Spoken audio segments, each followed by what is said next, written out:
Hey, welcome to Nomadic Moments.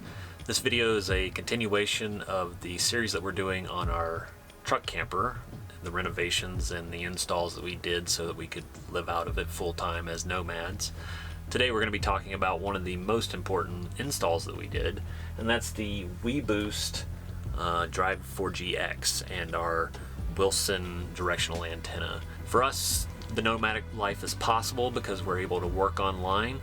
We're not trust fund babies. We didn't win the lottery, and well, we're not retired, so we have to work. Some people might choose to, use Wi-Fi, and we found that Wi-Fi at campgrounds is usually laughable how terrible it is. Places like coffee shops are hit or miss, and the one exception is that the Wi-Fi at libraries is quite good. And while we like a good library, don't really want to work there every day. Really, with the proliferation of unlimited data plans and 4G LTE speeds, not to mention the 5G speeds that we're getting now in some places, cellular networks are the go-to for internet connection for nomads wanting to stay connected and work on the road. So because we rely on the networks for our livelihood, really, we needed to make sure that we could stay online wherever we decided to park our home. And that means getting a cellular booster. And so we wanted the best one on the market, and we believe that it is the WeBoost. I'll talk more at the end of this video about why we like the WeBoost so much, but for now let me just say that it does what it's supposed to do so long as you set it up correctly. So let's take a look at how we did the install. Did a little research and we found this product. It's by WeBoost. So this is the 4GX. It's basically built for vehicles. It's got an omnidirectional antenna in it. We're not actually going to use it, but I thought I'd show it to you just in case you're interested in the 4GX. You're supposed to have a magnetic plate. That's why it works for cars. It doesn't really work for RVs because most RVs don't have metal roofs. So this attaches to a metal roof, and it's omnidirectional, which means it goes picks up signals coming from every which direction, but it's not particularly strong. So while it'll probably help, it's just not as good as a directional antenna. Basically, you have an antenna that's pointed at the cell tower. When it's a directional antenna, you've got to figure out where the cell tower is. They make different apps and things for that sort of thing. Old school way is you can also just twist the antenna. This is our directional antenna. Looks like a shark fin. Anyway, so you point this towards the tower. You just can rotate it slowly and figure out where you pick up the best signal. Then it runs it down the cable and into the WeBoost device, which basically amplifies the signal, and then sends it out the internal antenna, which is where you pick it up on your cell phone. That's kind of how it works. The two antennas can interfere with one another if you put them too close together. We're going to make sure that everything works kind of in the ideal orientation we want it in, and then we'll mount everything up. So right now we're just going to wire everything. No mounting that we can't undo, basically.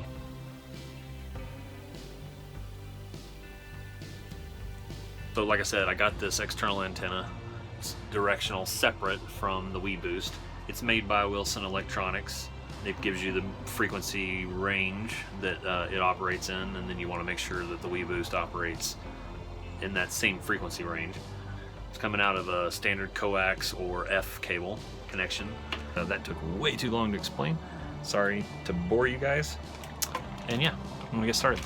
So this directional antenna comes with this mounting bracket. It's supposed to go on the back of the antenna, and then you're supposed to use all of these things to bolt it onto a pipe or a ladder or something like that. So I'm not a big fan of this. It seems overly heavy for an antenna that weighs almost nothing. I mean, this antenna weighs half of what the rigging weighs. I went out and got some, basically these are conduit straps. They're made for running conduit connectors, like you can drill in there and then put your conduit here and then the wire runs through it. So I'm going to use this. I'm going to mount it right onto there, just like that.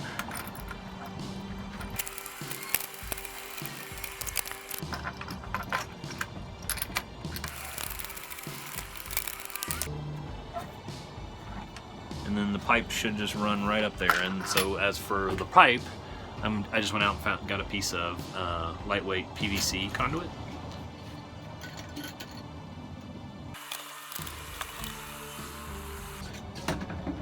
and you're gonna the little cap there, keep the water out of it. So that's what we're going to use to mount the antenna to the camper. So eventually I'll zip tie the wire to the pole, but again we're just doing it for testing purposes. Okay, so now we're going to attach this guy. So this is our outside lead antenna. So we're going to just plug it into the outside here. Put the inside piece on. And just for this test, I'm just literally going to wire it to the junction on the wall. When we go to actually wire it up, we'll hide it and all that good stuff, but just want to make sure this goes about where I want it to be. Also in the box is a 12 volt power adapter, so it's a 6 volt unit, so you can get a 120 volt adapter, standard house power in the US anyways, but this guy pairs it down to 6 volts, so I'm going to plug it into, it's made for a cigarette lighter. Eventually I'll strip this back and just hardwire it in. Like I said, I'm not gonna do anything that tears anything up that prevents me from returning it in case it doesn't work as expected. So this is plugging into the WeBoost. Sorry, here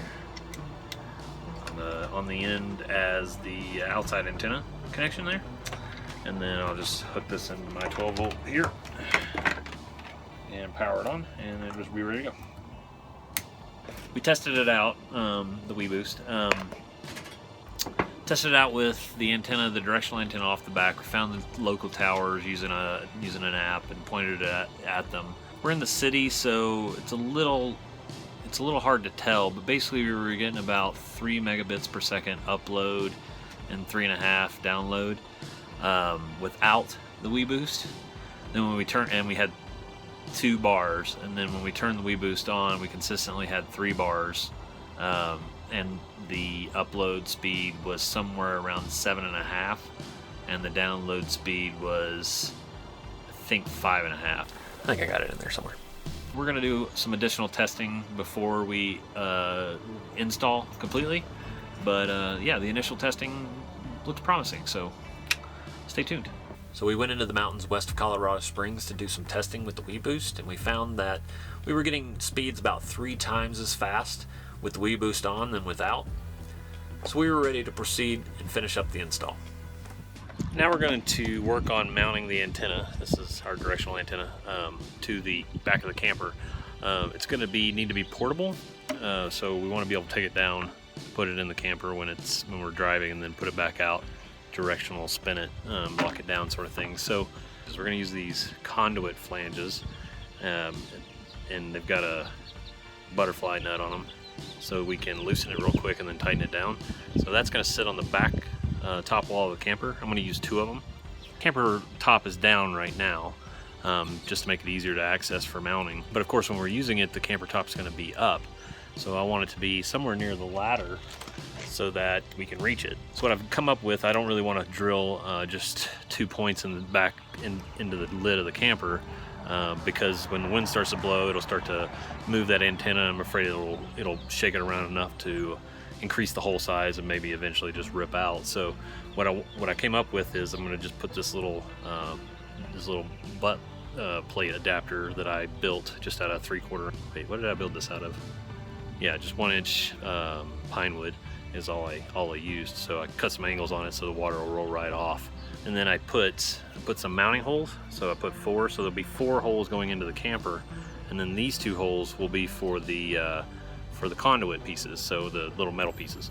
Went ahead and put in these T-nuts in the back, so I put that in already. So these are nice; they just pinch right in. I also picked up some machine screws to use as bolts rather than hex bolts, because hex bolts are hard to bolt into these conduit flanges, because you got to get a wrench in there. So got a machine screw so that I can just use a Phillips head to screw it down with. So that's what we're going to do. We're going to mount this to the top part of the camper, probably right behind the door there, kind of right in there, so it's accessible from the ladder or the steps to the camper. So over here there is a Coax port, which is where we're going to run from the antenna into the camper to get the amplification off of. So that's why we're mounting it to this side of the door.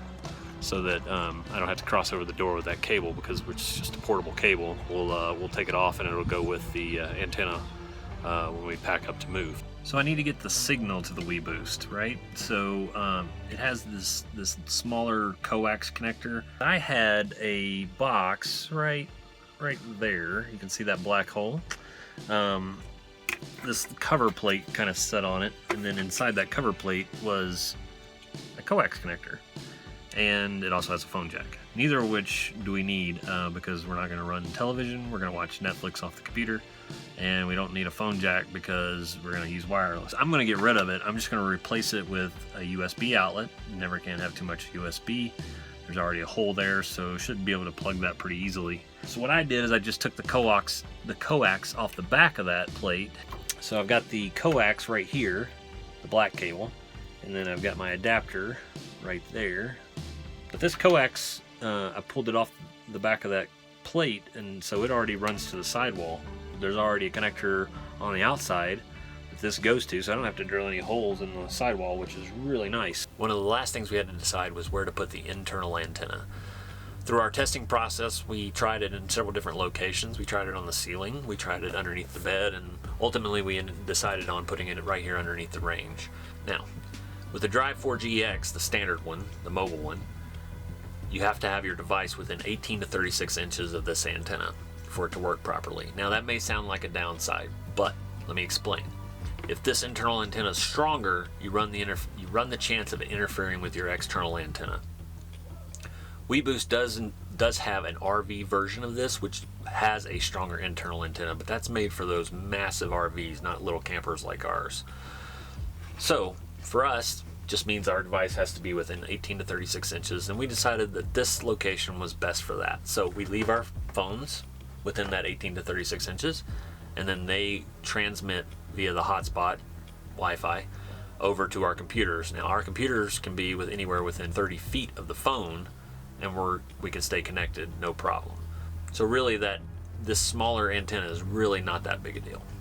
For the internal antenna, you get a cleaning swab, and you can use the Velcro to mount that, or this guy is just like a piece of double-sided sticky piece of rubber or whatever, so you can use that too. It's a little bit more permanent. So it does come with a mounting cradle. This is for the actual WeBoost unit. You just use these two mounting holes and you screw that into wherever you're going to mount it, and then it just slides in and locks in on these tabs. So that's pretty sweet. We're kind of running out of places to put things, but I've got this door right here underneath the sink. All my electronics are over here. This thing is totally full. But I've got this door, so I was thinking about mounting the WeBoost here.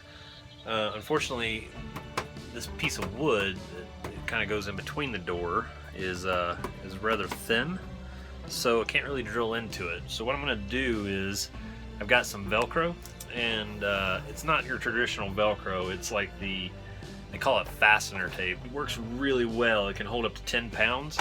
So I'm just going to use a couple of strips on the back of the door, and then obviously on the back of the WeBoost mount, and just mount that right on the back of this door. There we go. Got it all mounted up. As you can see, I've dressed some of the wiring here already with zip ties. I'm pretty clean here. So next step, we're going to lop off the power end here. I thought I'd point out one thing. So I hot-wired my WeBoost directly to a switch that ran directly to the circuit breaker. So I removed the cigarette lighter piece, right? So that's what's left of it.